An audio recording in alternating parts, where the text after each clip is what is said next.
ערב טוב, שהלימוד שלנו יהיה למנוחת הנשמות, הנפשות שנרצחו דרך בני עוולה, לרפואת כל הפצועים ולהחזרת השבויים והנעדרים, אמן כן יהי רצון.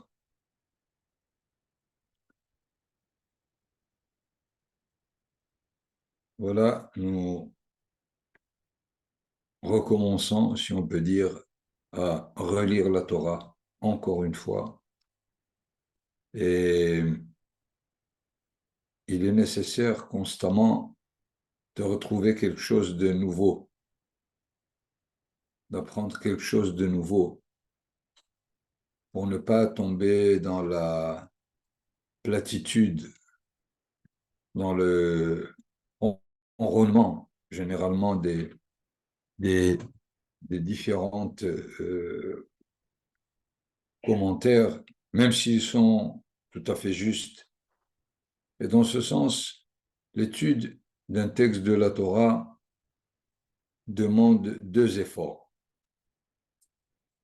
Le premier, c'est de s'assurer que l'on comprend ce que la Torah veut nous dire.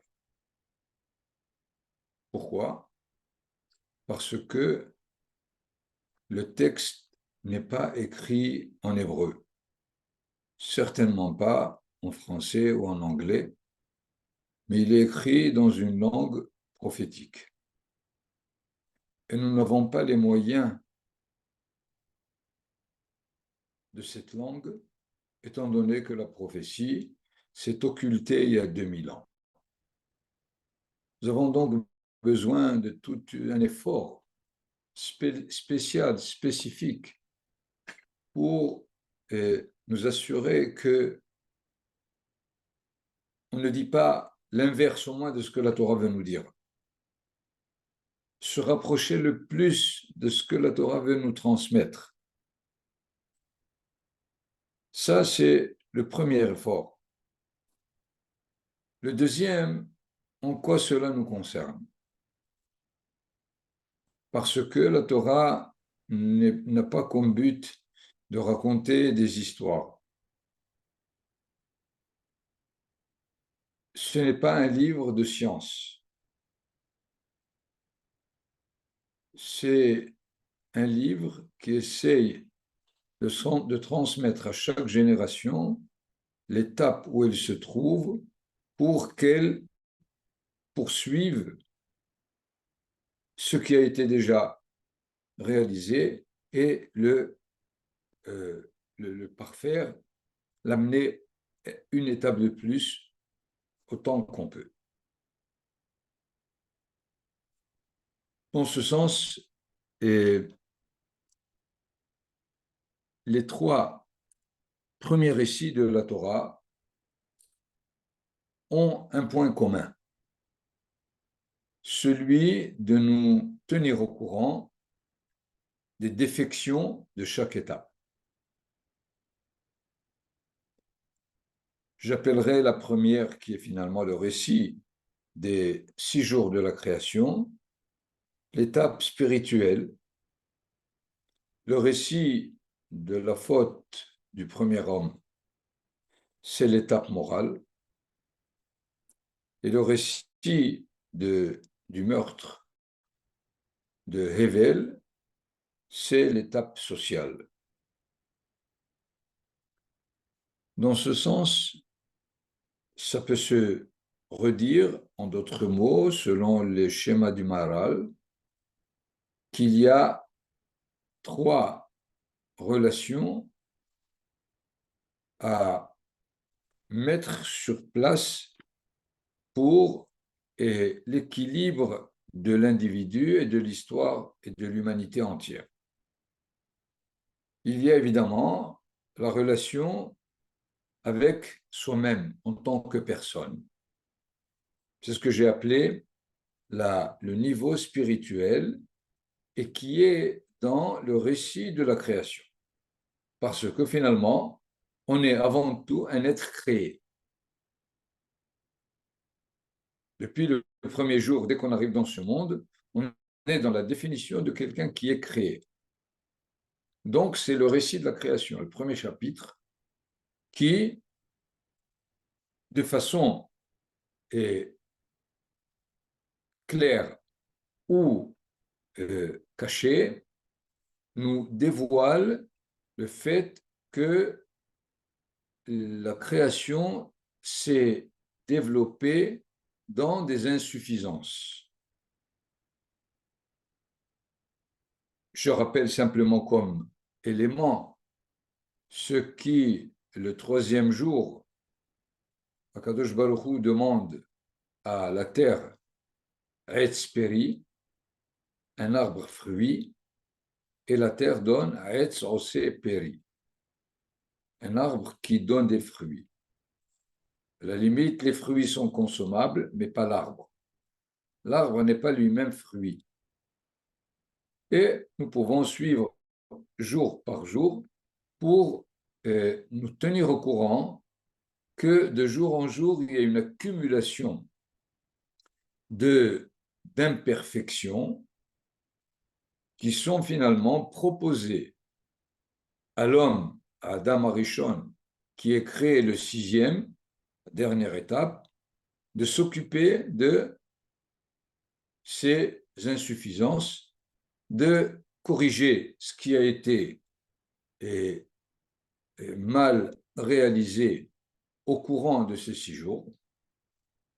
Et dans les 3 derniers mots du chapitre lui-même, Asher bara Elohim la'asot, que Dieu a créé, il n'a pas dit Asher bara Elohim ve'asa, mais la'asot. Aussi, à partir de maintenant, il propose à l'homme de continuer à améliorer, c'est-à-dire qu'il y a dans ce qui a été mentionné des insuffisances. Et dans ce sens, l'homme en tant que créature, il contient lui-même ses insuffisances. Mais voilà que, en deuxième lieu, l'homme arrive et dans le deuxième chapitre, il reçoit un ordre. Dans le premier chapitre, nous n'avons aucun ordre qui est donné, à la limite, dans le sens d'une bracha, peru urvu, fructifiez-vous et multipliez-vous, mais pas dans le sens de ce qu'on trouvera dans le deuxième chapitre, Vaitzav Hashem Elohim ala Adam, c'est-à-dire qu'il y a là un ordre qui est donné. C'est le seul à propos duquel on dit Vaitzav Hashem Elohim ala Adam, et donc c'est la relation entre l'homme et le Créateur qui s'installe. Et là, il y a défection, puisque nous savons qu'il y a Het Adam Arishon. L'homme n'a pas réalisé ce qui lui a été proposé.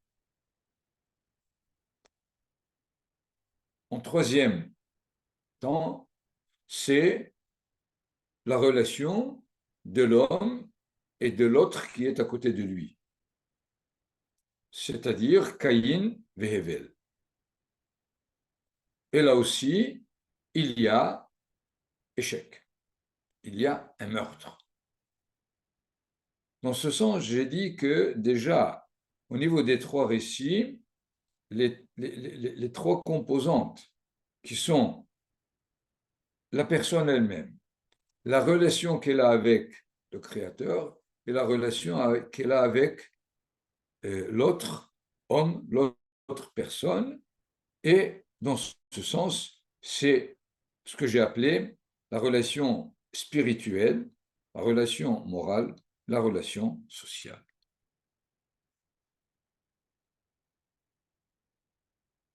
Je voudrais maintenant spécifiquement essayer de développer, de comprendre un peu plus qu'est-ce qui s'est passé au niveau de la relation de l'homme avec le Créateur qui lui a donné un ordre, Mikol Sagan Achol Tochel, de l'arbre, de tout arbre du jardin, tu consommeras, Mais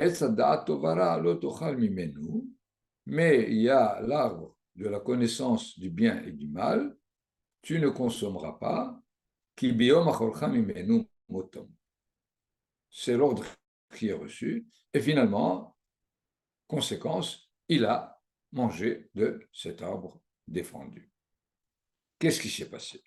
Comment le fait que Adam Arishon a reçu un ordre, et quand il a reçu, évidemment, c'est en tant qu'un être responsable qu'il le reçoit, parce qu'on ne donne pas un commandement à réaliser à celui qui ne sent pas, qui ne l'entend pas et qui se sent responsable de le réaliser.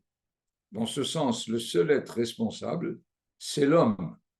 On ne trouve chez aucune créature le mot de Vaitzav, Hashem, Elohim.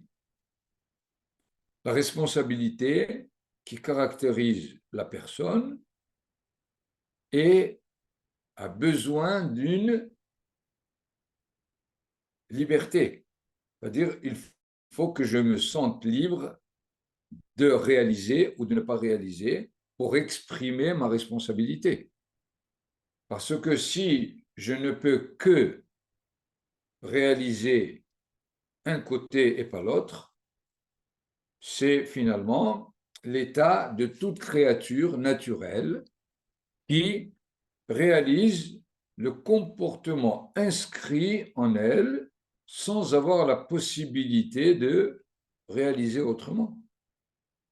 Donc nous voyons que la responsabilité nécessite une liberté.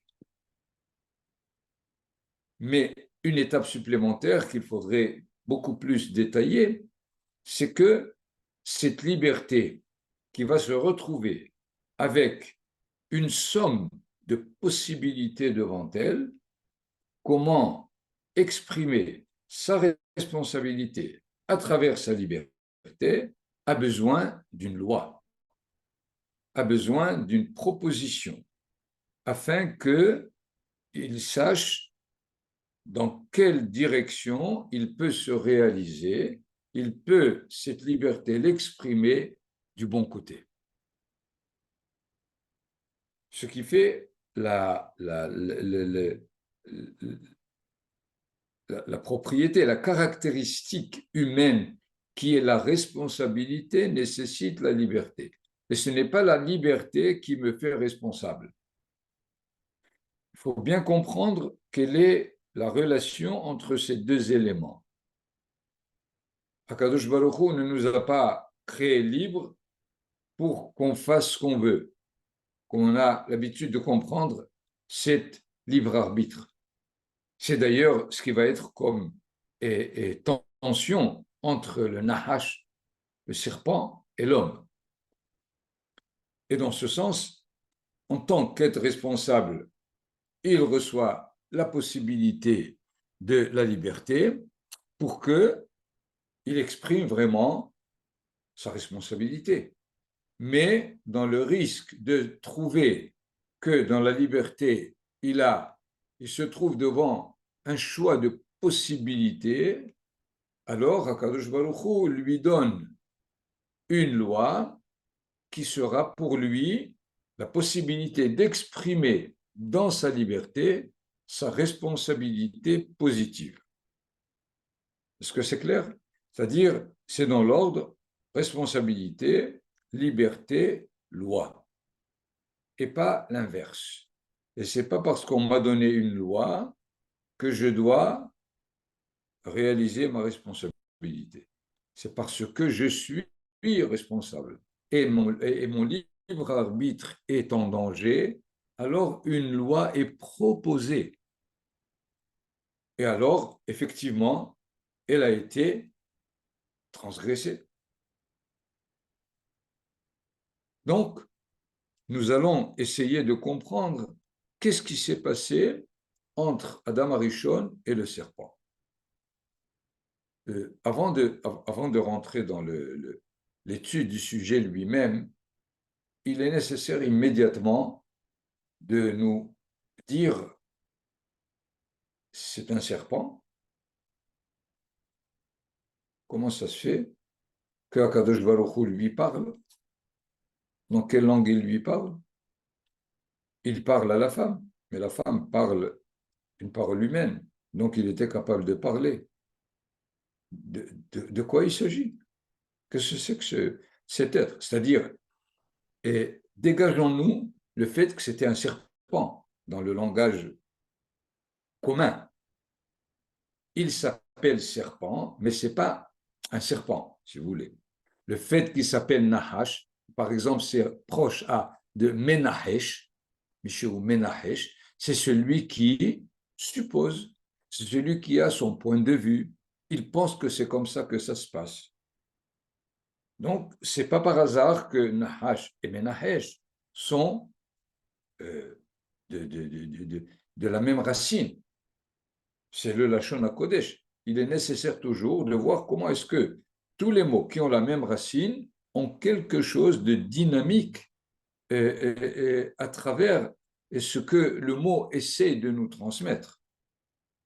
Je donnais une fois comme exemple, mais je ne vais pas le détailler, par exemple, que le fait que Emouna, elle est proche de Oman, de Omenet,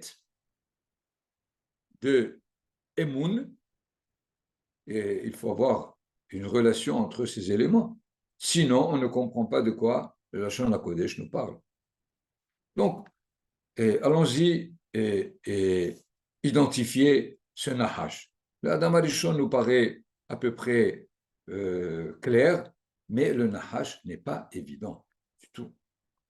Alors, essayons de prendre des midrashim qui peuvent nous aider avant de voir le texte lui-même de la Torah.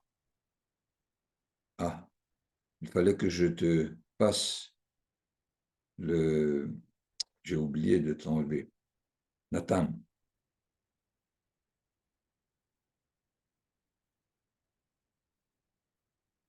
Donc, je crois que je vais devoir...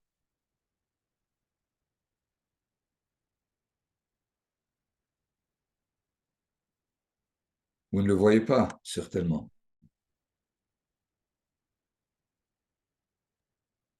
Non.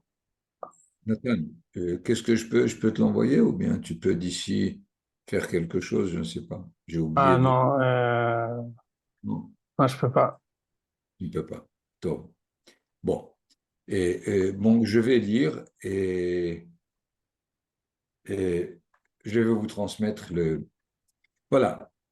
Le sixième jour, la Torah nous dit Vayomer Elohim totsea haaretz nefesh haya lemina. Nefesh haya, alors que par la suite,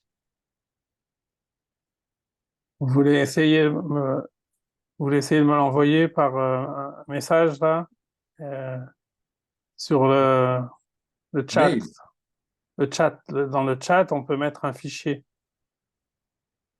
où c'est le chat et je ne vois pas où est-ce qu'il est. Euh, Il est là, chat. Alors, oui. Qu'est-ce qu'il dit? Non, je vais perdre beaucoup de temps avant de... Attends. Sinon, Rav Mechila, la deuxième option, c'est que Nathan vous nomme comme hôte et vous le montez vous.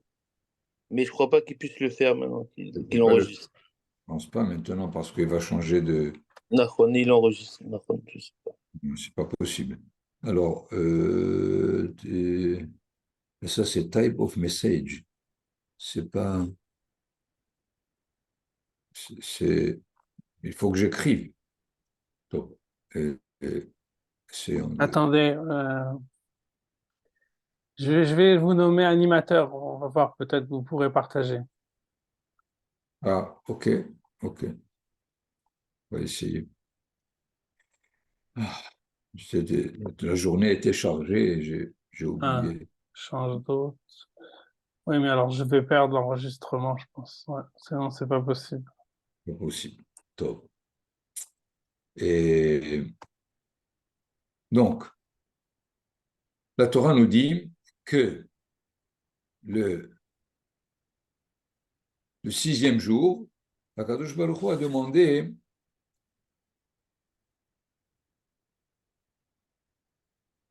Totseh Aretz Nefesh Haya. Mais au prochain verset, il est dit Vayas Elohim et Hayat Haaretz Lemina, et Behema Lemina, mais le Nefesh Haya n'est pas là du tout. Je répète, le verset 24. Nefesh Haya Lemina, Behema, Varemes, Vehaito Eretz. Donc nous avons Behema, Remes, Haito Eretz. Vayas Elohim et Hayat Haaretz Lemina, et Behema Lemina. Mais on n'a pas le Nefesh Haya. Qu'est-ce que le Midrash nous explique dans ce cas-là?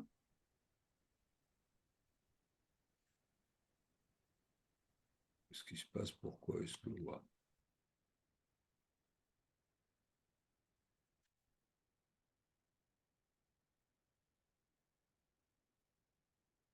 Le Midrash nous dit Vayomer Elohim Totseh Aretz Nefesh Haya Ze Ruach Adam Arishon.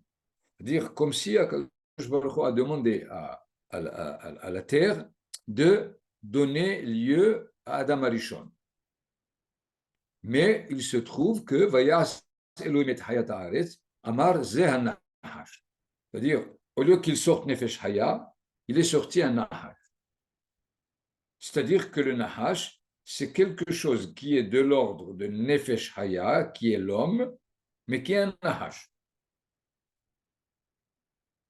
D'ailleurs, au 2e chapitre, quand on aura Vayitzer Hashem Elohim et Adam, Afar min Adama, Vayipach be'apav nishmat hayim, Vayi Adam, le Nefesh Haya. Finalement, voilà que le Nefesh Haya est arrivé par l'intervention de Akadosh Baruch Hu. Donc, comme si on avait 2 hommes, le Adam et le Nahash. Le Nahash est en parallèle sur l'homme, qui est finalement aussi une sorte d'homme raté. En quoi est-ce qu'il est un homme raté? Nous allons voir dans sa relation avec et Hava, avec l'homme, à travers ce commandement qu'ils ont reçu, il va avoir son avis. Et sur le commentaire du Rav Yehuda Ashkenazi Manitou, il dit, dans une formule, le Nahash, c'est l'homme de nature. C'est-à-dire l'homme qui a toutes les capacités de Adam, sans morale. Il est un homme qui travaille la nature, qui se sert de la nature, qui reçoit les lois de la nature, mais il est complètement fixé sur les lois de la nature. Or, la nature n'est pas morale, c'est pas qu'elle est immorale, mais la morale ne la concerne pas. C'est ça le Nahash. Et dans ce sens, nous allons voir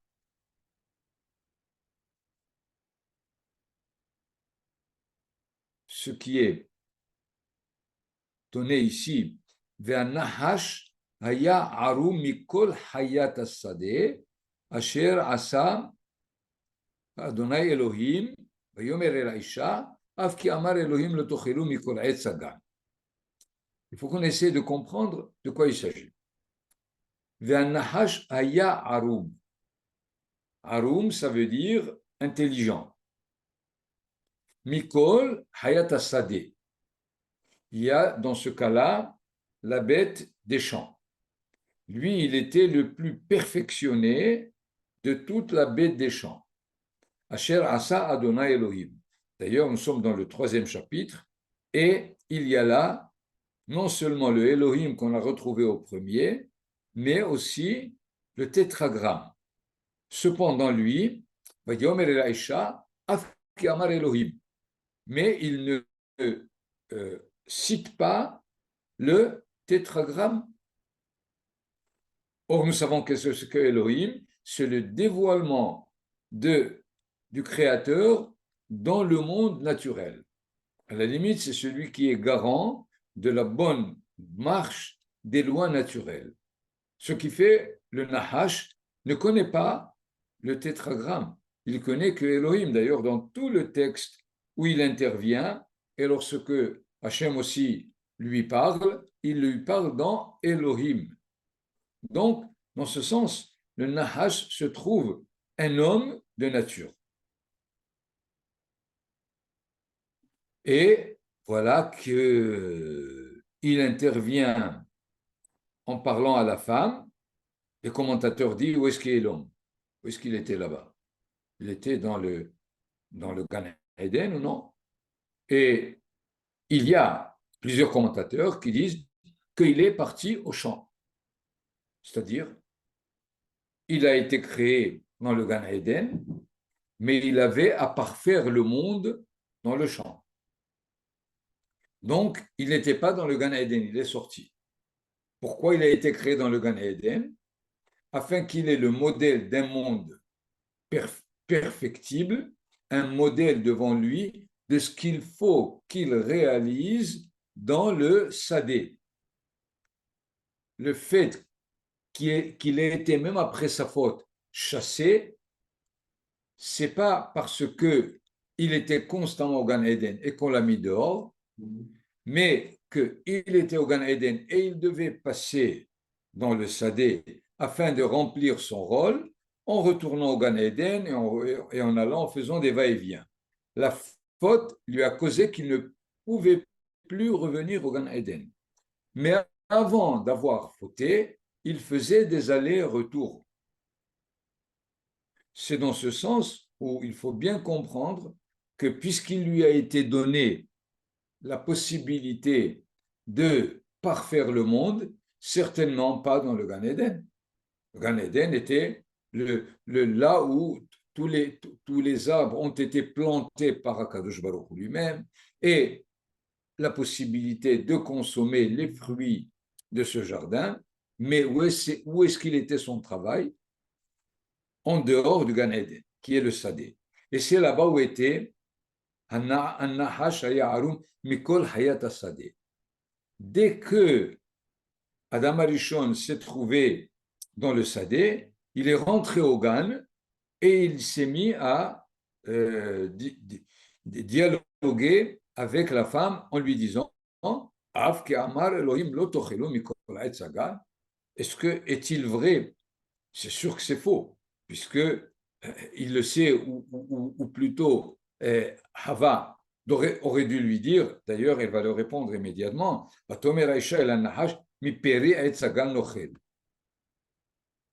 il n'a pas dit il y a là une réponse qui n'est pas à la question du Nahash lui-même. Et dans ce sens, elle continue en disant Mi pereaetz asher betoch hagan, amar Elohim lo tochelu mimenu velo tigou bo pentemutun. Mais du fruit de l'arbre qui est à l'intérieur du jardin, au milieu, amar Elohim lo tochelu velo tigou bo. D'où est-ce qu'elle a créé cette interdiction de ne pas toucher? Il y a un commentaire très intéressant qui dit que parce que dans l'ordre qui a été donné à l'homme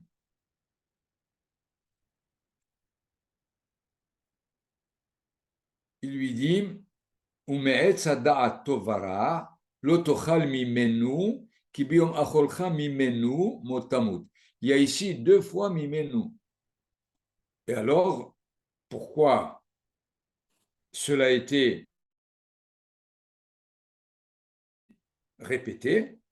Hava a tiré comme conclusion que l'otochal mimenu, c'est de l'arbre, qui biyom acholcha mimenu, de ne pas toucher.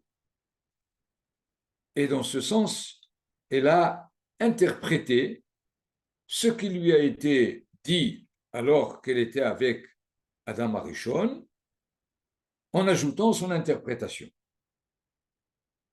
Dans ce sens, il y a là une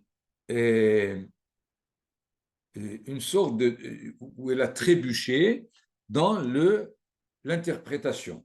À la limite, elle aurait dû dire, attends que Adam arrive, que je vérifie avec lui, est-ce que mon interprétation est juste ou non? Et c'est pour cela qu'il y a là une première indication de la faute de Adam Arishon qui a été innové, si on peut dire, par la femme, qui a donné une interprétation sans vérifier est-ce que son interprétation est correcte. C'est un premier élément à identifier dans la possibilité de l'utilisation de la réflexion humaine, de l'intellect humain, qui finalement interprète. Mais est-ce qu'il est sûr que sa façon de comprendre ce qu'il comprend est juste ou non? C'est pour cela que j'ai dit au début, il devait avoir une loi qui lui donne la possibilité de vérifier l'interprétation de ce qu'il croit avoir compris.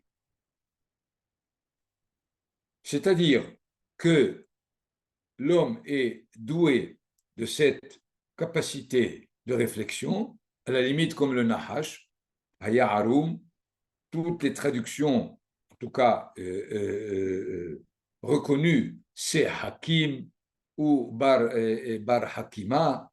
Il y a donc dans le Nahash et dans l'homme la capacité de comprendre. Mais il y a ce danger de prendre ce que l'on comprend comme étant le plus juste sans vérifier est-ce que c'est quelque chose qui est correct dans ce sens. C'est d'ailleurs pour cela que, à travers tout le développement de la réflexion jusqu'à nos jours, on arrive à une sorte de connaissance qui dit qu'il n'y a pas de valeur absolue, qu'il n'y a pas de vertu absolue, parce que on est confronté envers aucune loi. Les philosophes, comme disait Manitou, ils posent la question et ils répondent eux-mêmes. Mais finalement, le fait de répondre toi-même ne prouve pas que tu as donné la vraie réponse. Comment es-tu capable de vérifier que ta réponse est juste? Et il y a d'ailleurs un autre élément nécessaire afin que ma réponse ait des chances d'être juste, c'est d'accepter une loi qui est ce qu'on appelle l'hétéronomie d'une loi. Lorsque je suis la source de la loi, c'est ce qu'on appelle une loi autonome, c'est-à-dire je suis la source de la loi elle-même. Or, c'est là le problème. Donc, il est nécessaire d'accepter une loi qui est extérieure à moi pour que je puisse probablement m'assurer que quelque part je dis quelque chose de juste. Et c'est dans ce sens que les Hachamim ont établi ce qu'on appelle Torah min ha-shamayim. D'ailleurs, de façon presque, comment on peut dire, smouya, de façon cachée, même ceux qui donnent comme principe qu'il n'y a aucune vertu absolue, finalement, ils admettent cet axiome lui-même comme valeur absolue. Et dans ce sens, il y a une sorte de malentendu à travers même ma façon de donner à la loi une valeur relative. D'ailleurs, c'est ce qui se passe aujourd'hui dans l'humanité. Chacun établit sa morale. Mais le fait d'établir sa morale, c'est le fait d'accepter cet axiome que je suis celui qui établit la morale. Mais ceci n'est pas démontré nulle part. Donc, il faut bien comprendre à travers le récit du Nahash qui est là et qui finalement essaye de prouver à travers sa façon de comprendre le monde à Hava qu'il n'y a pas de liberté absolue. Parce que le fait de te donner un commandement, c'est finalement t'enlever une partie de ta liberté. Parce que si tu ne la réalises pas, tu es en transgression. Ce qui fait ou la liberté est absolue et donc c'est moi qui fixe tout, ou bien il n'y a pas de liberté. De dire qu'il y a une liberté, c'est par rapport au Nahash, c'est une illusion. Et alors, il est nécessaire, évidemment, de savoir qu'est-ce que la Torah répond dans ce cas.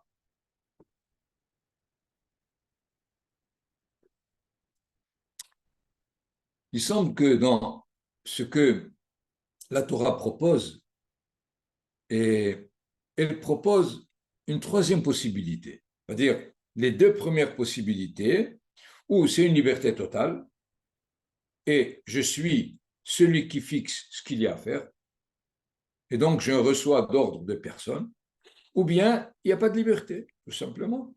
Je suis un être fixe dans le monde naturel, dans lequel il y a des lois, et ces lois sont appliquées à moi, et je réagis comme un être de nature. La Torah propose une troisième possibilité. C'est que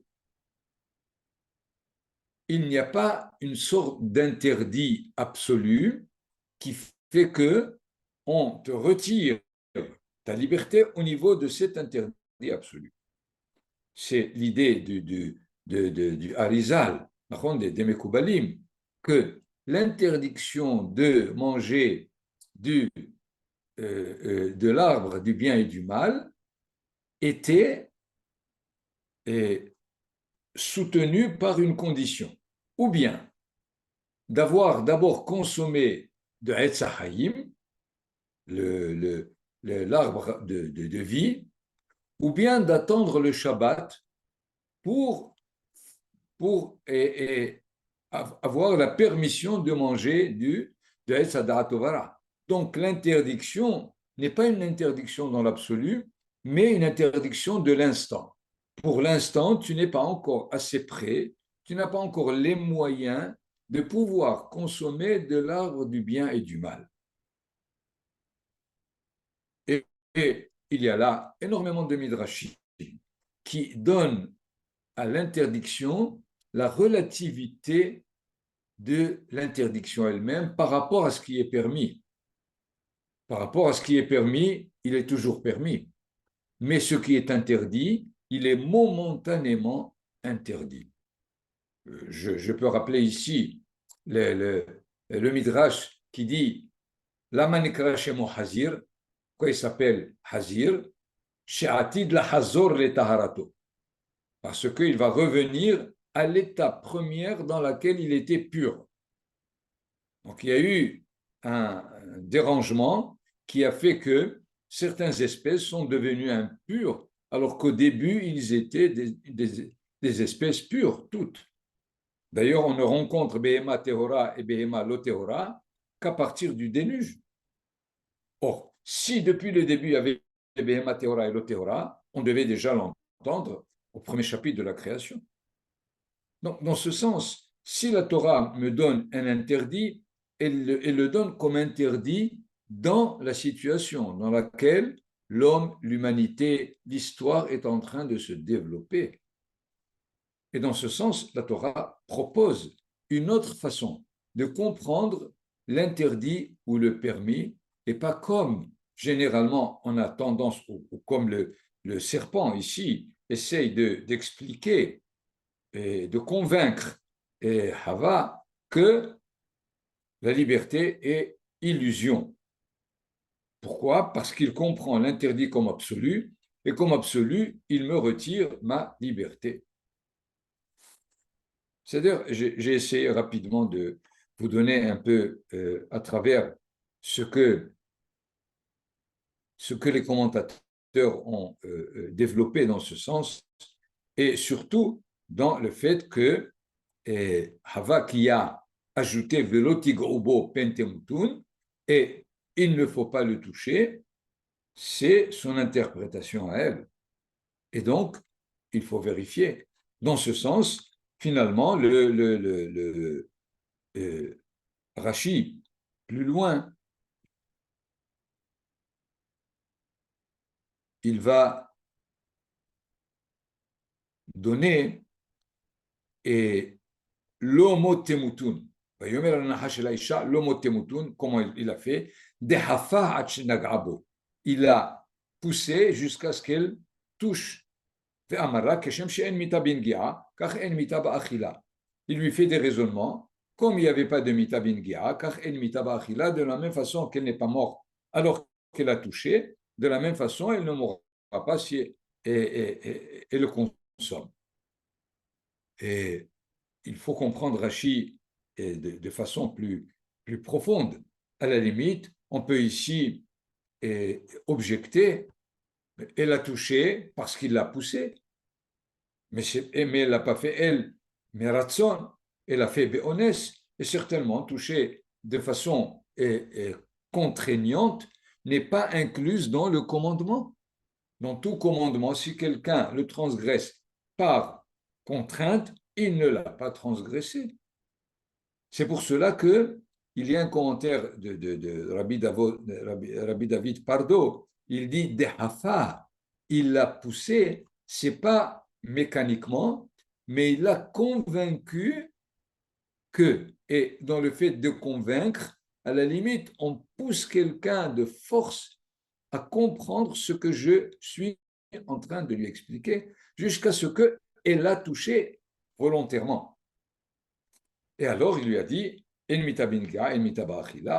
y a là plusieurs encore questions qui se posent dans le commentaire de Rashi, mais finalement, Rashi va dire à la fin, va tere haisha. Qu'est-ce qu'elle a vu? Va tere haisha ki tova'et le ma'achal. Elle a vu, mais Rashi dit, ra'ata devarav shel nahash. Elle a compris ce que le nahash lui a dit, et il lui a donné confiance. Finalement, à travers sa façon de comprendre ce qu'elle a compris, étant donné qu'elle n'avait pas la possibilité de le vérifier, oui ou non, on peut, à travers une démarche logique, intellectuelle, dire exactement le contraire.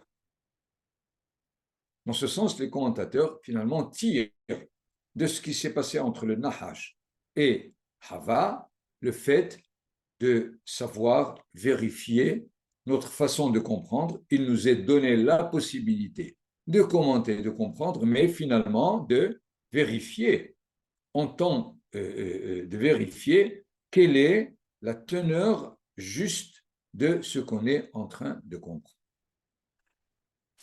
Voilà, si vous voulez, comme élément que l'on peut tirer. Il y a évidemment beaucoup d'autres éléments à tirer du fait que Adam Arishon a lui-même accepté l'interprétation de Hava.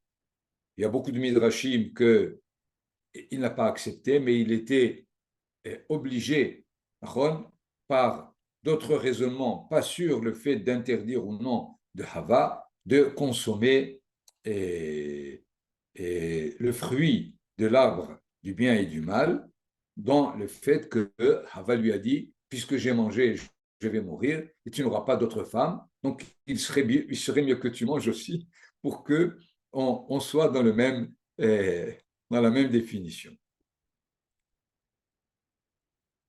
Voilà. Toda Rabba, Kulechem Beruchim. Je suis vraiment désolé de ne pas avoir envoyé à